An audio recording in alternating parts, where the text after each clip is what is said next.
I always forget to hit record. Anyway, we're going to continue on our journey in chapter 3. We're continuing to deal with sensation and perception, and why those matter within psychology. And we need to know these, and why we need to know these is because if we don't really know what's outside of our world, of our mental world, then we won't know really what's going on.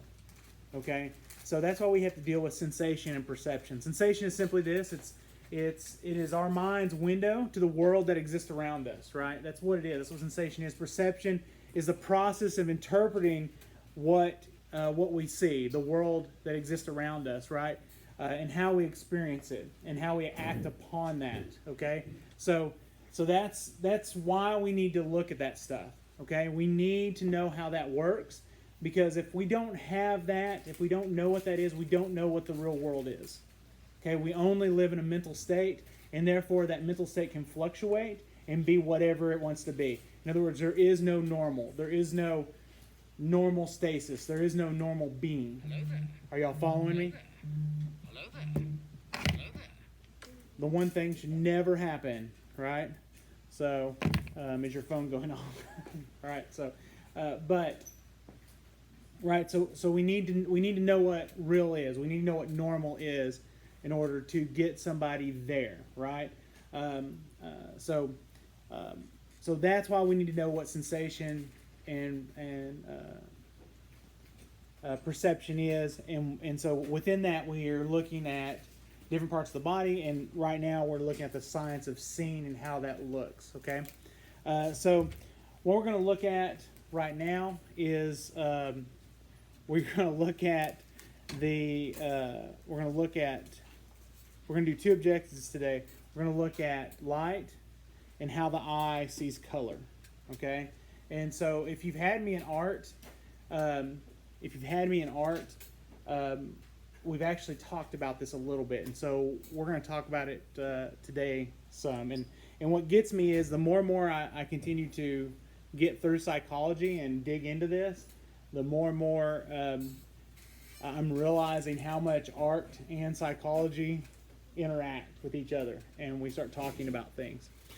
So the first thing we're going to look at, right, is there's three aspects of light. There's brightness, color, and saturation. Okay, so brightness is determined by the amplitude of the wave, right? So what we have here is when we see color, we're not really seeing color, we're seeing waves of light. Okay, so that's how we interpret what color really is we're seeing different lengths and waves of light. All right, and so brightness is determined by the amplitude of the wave.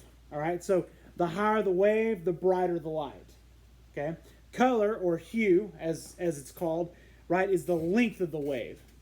All right, so the length of the wave determines the color, whether it's red, blue, purple, green, whatever. That's how we take that in. All right, then there's saturation, which is the purity of the color, and that's perceived by people.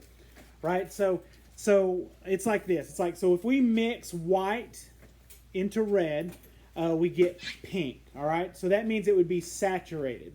All right, it'd be more saturated. All right, if we mix black into it, that means it's less saturated. Does that make sense? All right, so if something's saturated, means it has more white in it. If it's less saturated, it means it has black in it. Y'all following me? Okay, good. All right, so let's talk about the structure of the eye for a little bit. Let's talk about how that works. We kind of know how the eye looks, right? Everybody knows that from science class or whatever, how it looks, right? You know how the eye looks because you see it every day, right? None of us are blind, right? If you're legally blind, I'm sorry to offend you. All right, Tony. All right, but right, so we know how the eye looks, right? So right, light enters the eye through the cornea, right? It focuses most of the light coming into the eye, right? Then goes through a watery fluid called the aqueous humor. Then the light image enters the interior eye through a hole called, guess what? The pupil. All right, in a muscle called the iris. The iris then can change size, right? And it can change the size of the pupil. and focus the image. All right, this is where it's focused. We can also do this by squinting, right? It does it automatically for some of us. Some of us it doesn't because we need what? Glasses, right? Because our eyes are broken, right? My people, right? Okay, all right. So we wear glasses, all right, but we can also focus our eyes by squinting, all right. Behind the iris is a structure called the lens. The lens changes its shape from thick to thin to focus on objects far and near. All right, this is called visual accommodation. All right, and so our eyes accommodate to be able to focus on the light in whatever object it is. Right, so when we see an object and we see the color of it, we're actually seeing the reflection of light off of it to be able to take that into our eye, and that's how we are taking that in. Okay. And so that's how we're perceiving it because of the light and the waves and length off of it to be able to take that into our eye. Now, how that gets into our eye and it comes in straight into our brain, takes that in, takes that image and flips it and makes it the correct way. Okay? So we don't have to worry about that. Our brain does all that work for us. Okay? But once it gets past the lens and goes into the vitreous humor, right, it finds its stop in the retina. Okay, this is where the rods and cones are. All right, so there are special receptors that respond to various wavelengths of light. Right, there are 6 million cones in each eye, and each cone is where we deal with color. All right, there are 100 million rods in each eye, and this is where we deal with black, white, and gray. Okay, so there are in these areas, right, this is where you get where people are colorblind. Okay? When there's problems within cones and the rods. All right? This is where we have problems with being colorblind. Now, obviously, I'm not telling you all the details, okay, within the book because I want you to go in there. I want you to find answers. I want you to read. I want you to actually read. That's why I don't lecture on everything that's in the chapter or in the sections. Y'all know this, correct? Okay. All right. So when we're talking about color, right? So we know that color, and when light hits something, and it's really waves and lengths of light, right? That we perceive color, right? And we know now that there are cones and rods in our eyes that perceive the color and then the tone, right? Black, white, and gray, right? So our perception of color, there's some theories on how that color is. The first one is the trichromatic theory. All right, this is brought up by Thomas Young in 1802, and in 1852, by von Helmholtz, all right, developed further by him. It's a 3-color theory, all right, and it goes like this. There's red, blue, and green cones, all right, and in the eye, and they perceive the light, okay? Now, in art, there are 3 primary colors. Red, blue, and yellow. Okay? And out of those 3 colors, right, we make all the other colors. Correct? Y'all that have had me in art, you know this. Right? We talk about that. Okay? But also something that we've talked about is in color theory, right? There's 3 other colors in light that actually make up all the colors. Right? It's red, blue, and green. And we actually talk about this in stage lighting, right? All 3 of those colors, those are the colors that they use for stage lighting, right? And if you combine all 3 of those colors, what do you get? You get white, right?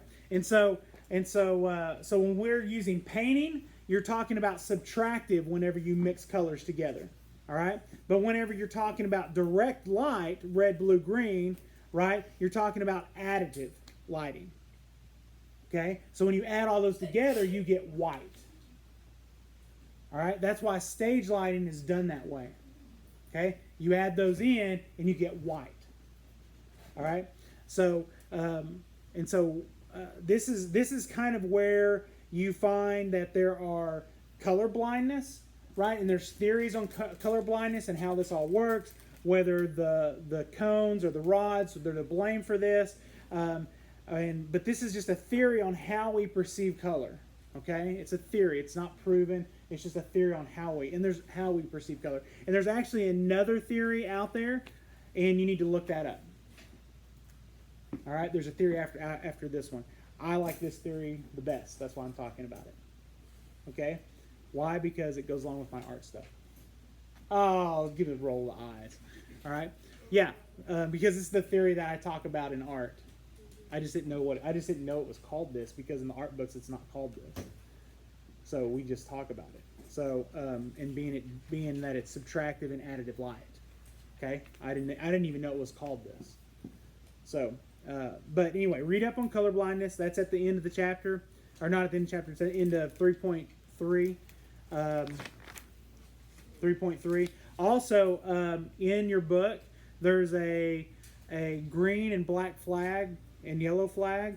And I don't know if you've ever done this before, but if you look at the flag and stare at it, and then stare at a white wall, the flag will be the right colors. Yes, it's a trick on the eyes. Okay, so if you'll stare at the flag, stare at the white dot for 30 seconds, and then look at the white wall, the colors will be the correct color. And so it's a weird trick on how the eye perceives color. Okay, so you might try it. Okay, so anyway, you have your worksheets. Get those done. I'm most likely going to teach again tomorrow. We got to move through chapter 3 because I've lost a day on teaching. So if you have any questions on that, let me know.